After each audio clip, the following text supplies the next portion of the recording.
Morning students. आज का हमारा टॉपिक है आदर्श गैस में एंट्रोपी परिवर्तन या entropy changes in ideal gas. होता क्या है कि इसमें कि प्रत्येक जो सिस्टम होता है उस सिस्टम की जो एंट्रोपी होती है वह सिस्टम की अवस्था या टेम्परेचर, प्रेशर या आयतन के साथ बदलती रहती है। तो आदर्श गैस के लिए जो एंट्रोपी परिवर्तन का जो मान होता है वह 3 परिवर्तनीय वेरिएबल्स P, V और T में से किन्हीं 2 पर निर्भर होता है। या फिर the entropy of the system change with states lies temperature, pressure and volume. यानी कहने का मतलब यह है कि कोई भी जैसे आदर्श गैस है उसकी एंट्रोपी परिवर्तन का जो मान होता है वह 3 वेरिएबल्स पर डिपेंड करता है और उनमें से किसी 2 पर निर्भर होता है। या तो टेम्परेचर प्रेशर पे होगा या फिर टेम्परेचर वॉल्यूम के साथ परिवर्तित होता है। तो जो आदर्श गैस में एंट्रोपी परिवर्तन अपन देख रहे हैं तो उसमें अपन लेते हैं कि जब जो अपनी एंट्रोपी है वह टेम्परेचर और वॉल्यूम में परिवर्तित हो या फिर टेम्परेचर और वॉल्यूम के साथ परिवर्तित हो। तो वेन जब यह टेम्परेचर और प्रेशर के साथ वेरिएबल्स होती है तो एक आइडियल गैस के लिए जो होती है एंट्रोपी में परिवर्तन ds बराबर dq रिवर्सिबल अपॉन T। यानी कि एंट्रोपी क्या होती है कि टेम्परेचर के साथ उसकी ऊष्मा में परिवर्तन को अपन क्या कहते हैं, उसकी एंट्रोपी कहते हैं। फर्स्ट लॉ ऑफ थर्मोडायनेमिक्स कहता है कि डेल्टा E बराबर क्या होता है Q माइनस W। Q यहाँ पर हो जाएगी अवशोषित की गई ऊष्मा और W हो जाएगा किया गया कार्य। तो इसको Q को अगर अपन इधर ले आते हैं तो dq रिवर्सिबल बराबर dE प्लस P dV। यानी इसमें अनंत सूक्ष्म अपन अगर परिवर्तन करते हैं तो अपने पास क्या लिख सकते हैं dq रिवर्सिबल अपॉन बराबर dE प्लस P dV। इसको अपन दे देते हैं समीकरण 3। ये अपने को प्राप्त हो गया first law of thermodynamics. Next अपन देखते हैं कि CV बराबर अपने को पता है कि एट कांस्टेंट वॉल्यूम पर जो ऊष्माधारिता होती है वह ऊष्माधारिता CV बराबर क्या होती है delta E upon delta T at constant volume या स्थिर आयतन पर ताप के सापेक्ष उसकी आंतरिक ऊर्जा में परिवर्तन के बराबर होती है।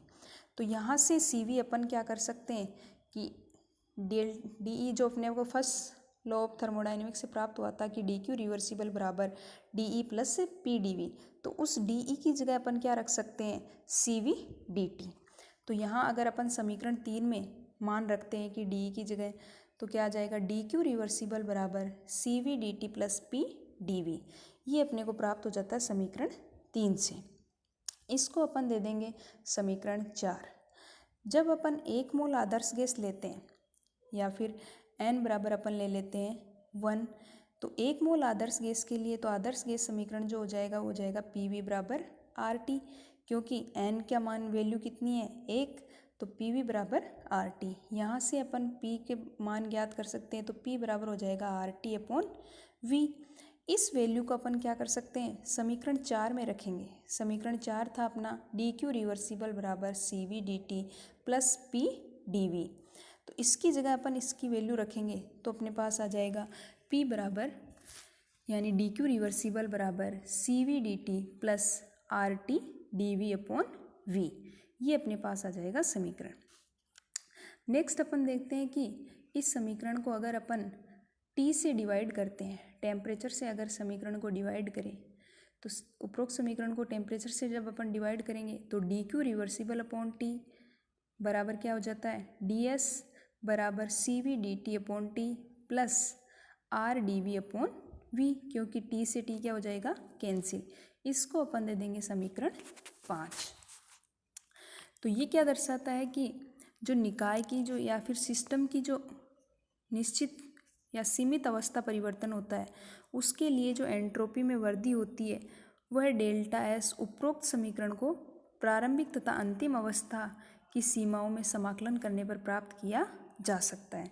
यानी कहने का मतलब ये है कि जो ये अपने पास समीकरण आया है 5, इस समीकरण में क्या है कि जो एंट्रोपी में वृद्धि होती है उसकी अवस्था में जो परिवर्तन होता है जैसे प्रारंभिक अवस्था से अंतिम अवस्था में या प्रारंभिक अवस्था 1, अंतिम अवस्था 2, तो उन दो अवस्थाओं के बीच में अपन इस डेल्टा एस को क्या करेंगे, समाकलन करेंगे इसका, यानी दो अवस्थाओं में, प्रारंभिक और अंतिम अवस्था में। तो समाकलन प्राप्त करके अपन उसके एंट्रोपी में वृद्धि के परिवर्तन को ज्ञात कर सकते हैं। तो आगे अपना क्या आ जाएगा, जब अपन समाकलन करेंगे डेल एस का, तो समाकलन करने पर अपने पास ये प्राप्त हो जाएगा कि डेल एस बराबर S2 माइनस S1 बराबर CV dt upon T, T1 से T2 तक समाकलन, और V का हो जाएगा V1 से V2 तक समाकलन। तो यहाँ पर जो CV होगा, या फिर अपन यूँ कह सकते हैं कि कांस्टेंट वॉल्यूम पर जो ऊष्माधारिता होती है उसको ताप T1 व T2 के बीच स्थिर मान लिया जाता है, यानी कि इसके बीच टेम्परेचर T1 और T2 के बीच स्थिर माना जाता है। और वैसे ही R जो गैस कांस्टेंट है वो स्थिरांक है, तो टेम्परेचर को T1 T2 के बीच में स्थिर माना जाता है और इसको V1 V2 के बीच में स्थिर माना जाता है। तो डेल एस बराबर क्या आ जाएगा, CV ln T2 upon T1 plus R ln V2 upon V1। ये अपने को फाइनल इक्वेशन 6 प्राप्त होती है। अब इक्वेशन 6 में अपन ln की जगह इसको लॉग में चेंज कर सकते हैं, तो लॉग में चेंज करेंगे तो 2.303। तो डेल एस बराबर क्या आ जाएगा, 2.303 CV log T2 upon T1 plus 2.303 R log V2 upon V1। इसको अपन दे देते हैं इक्वेशन 7। अगर अपन करते हैं कि इसी प्रकार अगर आदर्श गैस के n मोल लेते हैं अपन, तो n मोल के लिए क्या हो जाएगा, डेल्टा एस बराबर NCV ln T2 upon T1 plus NR ln V2 upon V1। जो ये इक्वेशन 8 है अपनी, इस इक्वेशन 8 से ये स्पष्ट होता है कि जो आदर्श गैस की अवस्था परिवर्तन में जो एंट्रोपी में परिवर्तन होता है वह प्रारंभिक और उसकी अंतिम तापमान पर निर्भर करता है। कहने का मतलब ये है कि जो एंट्रोपी में जो परिवर्तन हो रहा है उसकी अवस्था परिवर्तन से, वह उसके प्रारंभिक और अंतिम आयतन और प्रारंभिक व अंतिम टेम्परेचर पर निर्भर करता है। तो इस प्रकार यहाँ पर जो एंट्रोपी है वह उसके टेम्परेचर और तापमान पर डिपेंड करती है। नेक्स्ट अपन लेते हैं कि जब जो एंट्रोपी है अपनी वह दाब और ताप का फलन हो या फिर दाब और ताप का वेरिएबल हो, तो यदि अगर अपन आदर्श गैस को प्रारंभिक दाब P1 और अंतिम दाब P2 हो, तो यानी आदर्श गैस का दाब कितना हो, प्रारंभिक तो P1 और अंतिम अवस्था P2 हो, तो प्रारंभिक अवस्था में 1 मोल के लिए जो आ जाएगा P1 V1 बराबर R T1, और इसी प्रकार अंतिम अवस्था में 1 मोल के लिए आ जाएगा P2 V2 बराबर R T2। तो यहाँ अपन लिख सकते हैं V2 अपॉन V1 बराबर R1 T2 upon P2 upon T1, यानी P1 V1 बराबर T1, P2 V2 बराबर T2। तो इससे अपन ज्ञात कर सकते हैं कि V2 अपॉन V1 बराबर P1 अपॉन P2 और T2 अपॉन T1। यहाँ से ये V2 अपॉन V1 की वैल्यू अपन इक्वेशन किस में रख सकते हैं, 6 इक्वेशन जो पीछे अपने पास आई थी उस इक्वेशन 6 के अंदर अपन इसकी वैल्यू रख सकते हैं। और जब अपन इक्वेशन 6 में ये वैल्यू रखेंगे तो अपने पास जो अगला समीकरण आता है, डेल्टा एस बराबर CV ln T2 upon T1 plus R ln T2 upon T1 plus R ln P1 upon P2। यहाँ से अपने को पता है कि CP माइनस CV बराबर क्या होता है, R, यानी कि स्थिर आयतन पर ऊष्माधारिता और स्थिर दाब पर ऊष्माधारिता, इनका अंतर किसके बराबर होता है, आदर्श गैस कांस्टेंट R के बराबर होता है या गैस स्थिरांक के बराबर होता है। तो यहाँ उपरोक्त समीकरण में अपन CV प्लस R की जगह अपन क्या रख सकते हैं, CP, यानी ये इनमें से कॉमन आकर के इसकी जगह अपन क्या रख सकते हैं, CP। तो ये क्या आ जाएगा, इसकी जगह वैल्यू क्या आ जाएगी, डेल एस बराबर CP ln T2 upon T1 minus R ln P2 upon P1, यानी कि इसमें वैल्यू को अपोजिट करेंगे तो साइन किसका आ जाएगा, माइनस का। इसको दे देंगे अपन समीकरण 9। यानी कि जब जो एंट्रोपी होती है वह टेम्परेचर और प्रेशर का वेरिएबल्स होती है, तब अपन उसमें देखते हैं कि उसमें दाब अपन प्रारंभिक दाब और अंतिम दाब लेते हैं। तो प्रारंभिक और अंतिम दाब जब प्रारंभिक अवस्था लेते हैं अपन तो 1 मोल गैस के लिए तो P1 V1 बराबर RT1 आ जाएगा, और अंतिम अवस्था में 1 मोल गैस के लिए लेंगे तो P2 V2 बराबर RT2 आता है। अब अपने को पता है कि P1 V1 upon P2 V2 बराबर T1 अपॉन T2 होता है। यहाँ से अपन V1 अपॉन V2 की वैल्यू ज्ञात कर लेते हैं, जिसको अपोजिट कर देंगे तो V2 अपॉन V1 की वैल्यू आ जाती है।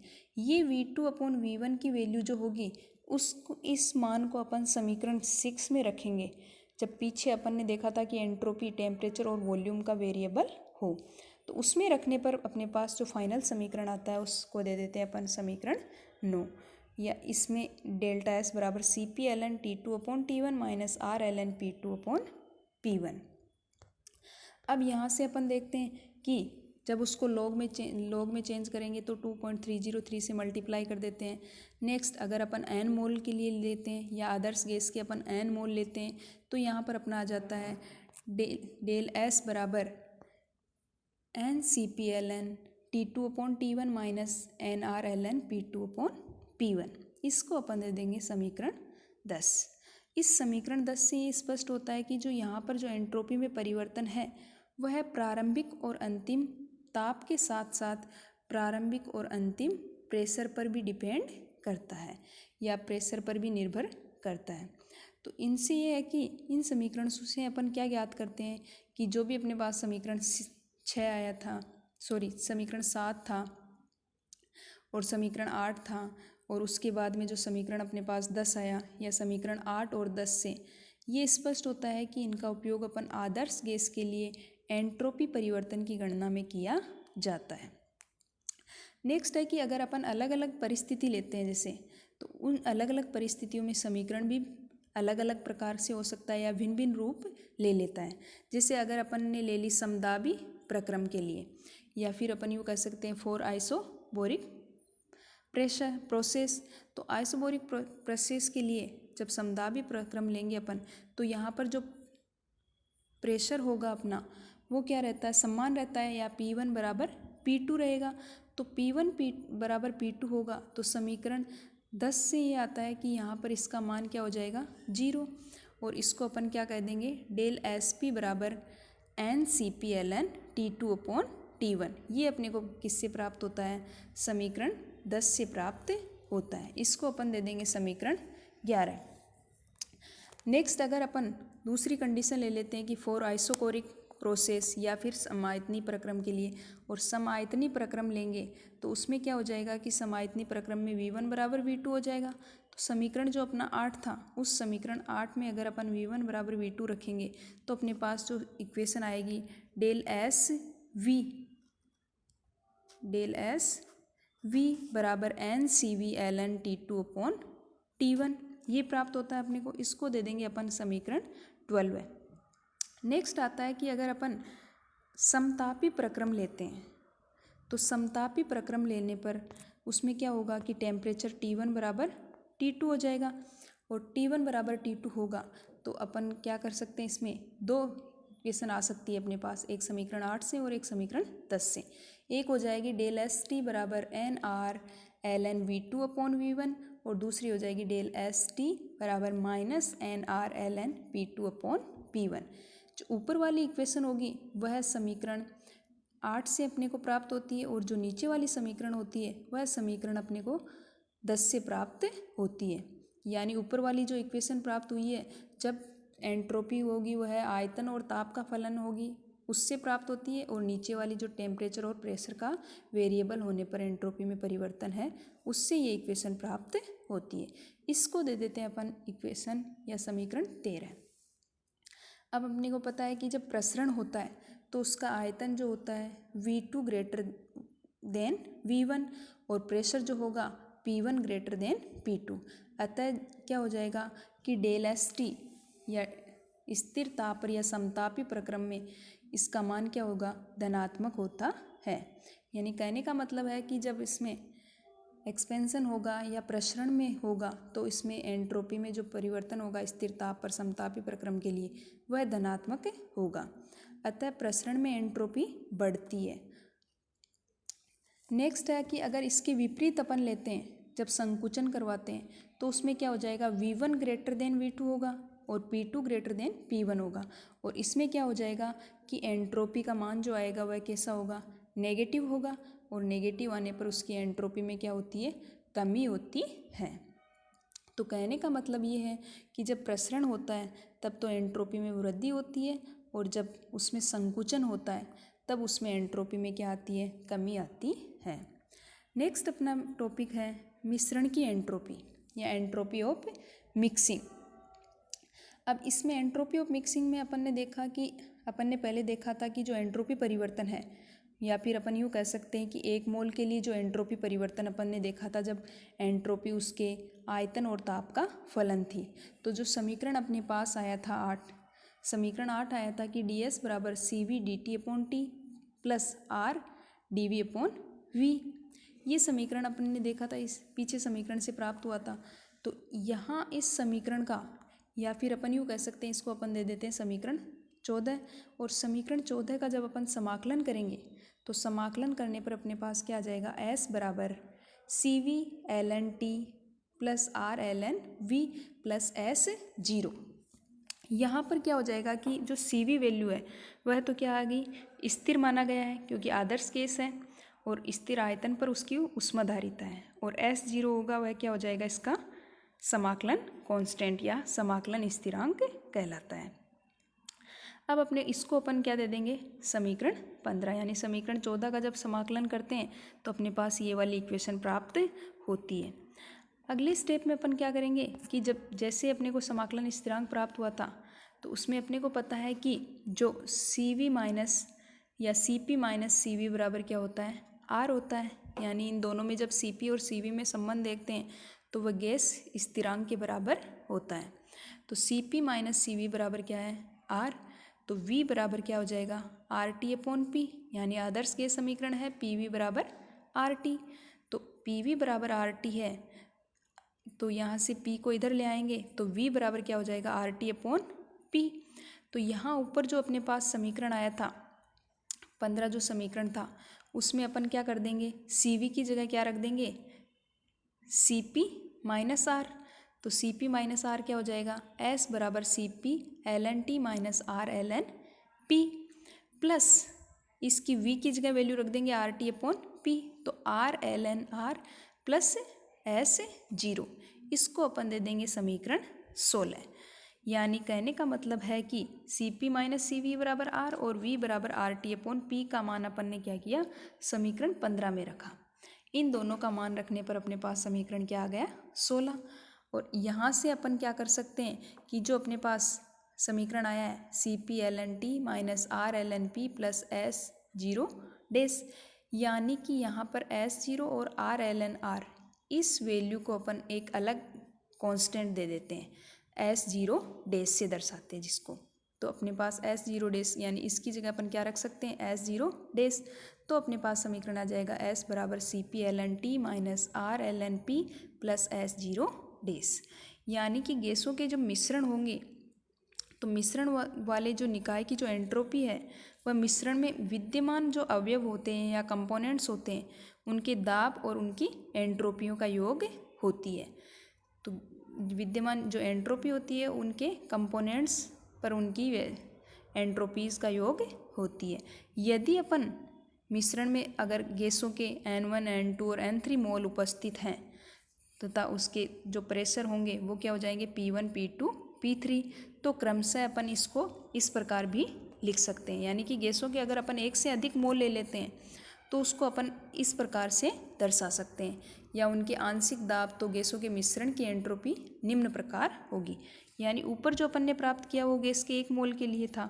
अगर अपन गैसों के N1 N2 N3 मोल ले लेते हैं या फिर N1 N2 आदि विभिन्न उपस्थित विभिन्न गैसों के मोलों की संख्या है, तो ये एक से अधिक गैसें अपन लेते हैं तो उसके जो मिश्रण की जो एंट्रोपी होगी उस मिश्रण की एंट्रोपी को अपन दर्शा सकते हैं S बराबर N1 कोष्टक CP ln T minus R ln P1 plus S0 डेस। इसी प्रकार N2 के लिए, इसी प्रकार N3 के लिए डैश डैश डैश। यानी आगे अगर अपन N4 N5 भी लेते हैं गैसों के मोल्स तो उनको भी अपन मिश्रण की एंट्रोपी को दर्शा सकते हैं। अब इनसे N1 N2 N3 लेते हैं तो इसको अपन क्या दर्शा सकते हैं, इनकी जो संपूर्ण एंट्रोपी है उसको अपन लिख सकते हैं S बराबर summation N C P L N T minus R L N P plus S zero डेस। इसको दे देते हैं अपन समीकरण 17। ये जो समीकरण 17 होगी वह एक से अधिक गैसों के मिश्रण की एंट्रोपी है।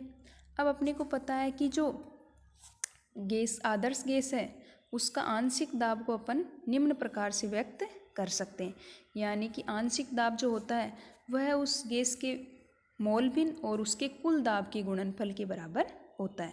कहने का मतलब है जो आंशिक दाब है P वह x गुणा P के बराबर होता है। x यहाँ दर्शाता है उसके मोल फ्रैक्शन को या मोल भिन्न को और P दर्शाता है टोटल प्रेशर को। तो यानी कि आंशिक दाब की जगह अपन क्या रख सकते हैं, XP रख सकते हैं। यानी आदर्श गैस के मिश्रण की जो एंट्रोपी होती है तथा भिन्न भिन्न गैसों के जो दाब है पर एंट्रोपियों के योग के अंतर को ही अपन क्या कहते हैं, मिश्रण की एंट्रोपी कहते हैं। तो यानी कि जब अपन P को जगह ये वैल्यू रखेंगे या आंशिक दाब की जगह अपन वैल्यू रखेंगे XP, तो अपने पास जो अगला नेक्स्ट समीकरण आता है summation N C P L N T minus R L N X minus R L N P plus S zero डेस। इसको दे देते हैं अपन समीकरण 18 या समीकरण 18। ये जो इक्वेशन दर्शाती है वह entropy of mixture of idol gas, यानी कि आदर्श गैसों के मिश्रण की एंट्रोपी को दर्शाता है। यानी एक से अधिक गैसें ली अपन ने, तो कहने का मतलब है कि जो आदर्श गैस के मिश्रण की जो एंट्रोपी होती है, एंट्रोपी तथा भिन्न भिन्न गैसों की दाब P पर एंट्रोपियों के योग के अंतर को अपन क्या कहते हैं, उस मिश्रण की एंट्रोपी कहते हैं। या फिर अपन यूँ कह सकते हैं जो आदर्श गैस के मिश्रण की एंट्रोपी और भिन्न भिन्न गैसों के दाब पर एंट्रोपियों के योग के मिश्रण को ही योग के अंतर को ही मिश्रण की एंट्रोपी कहते हैं। तो ये जो समीकरण 18 है ये आदर्श गैस के मिश्रण की एंट्रोपी को दर्शाता है और इसको अपन निम्न प्रकार से लिख सकते हैं कि डेल एस मिक्सचर बराबर summation N C P L N T minus R L N P minus P L N X plus S zero डेस minus summation N C P L N T minus R L N P plus S zero डेस। यानी कि इसको अपन इस प्रकार भी दर्शा सकते हैं। इस प्रकार से अपन उसकी मिश्रण की एंट्रोपी को ज्ञात कर सकते हैं। नेक्स्ट है कि अगर अपन डेल एस बराबर minus R T summation N L N X लेते हैं और इसको अपन माइनस एन एन एक्स, यानी कि यहाँ पर भी इसके गैसों की मोलों की संख्या अपन ले लेंगे N1 N2, तो उसके मोल भिन्न हो जाएंगे X1 X2।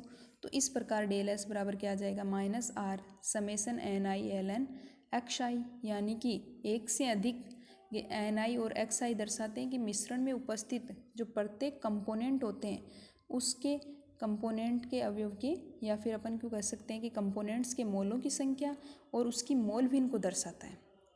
यानी n बराबर क्या हो सकता है, N1 N2 N3 हो सकता है। तो यानी कि उसके कुल मोलों की संख्या या तथा मोल भिन्न को दर्शाता है।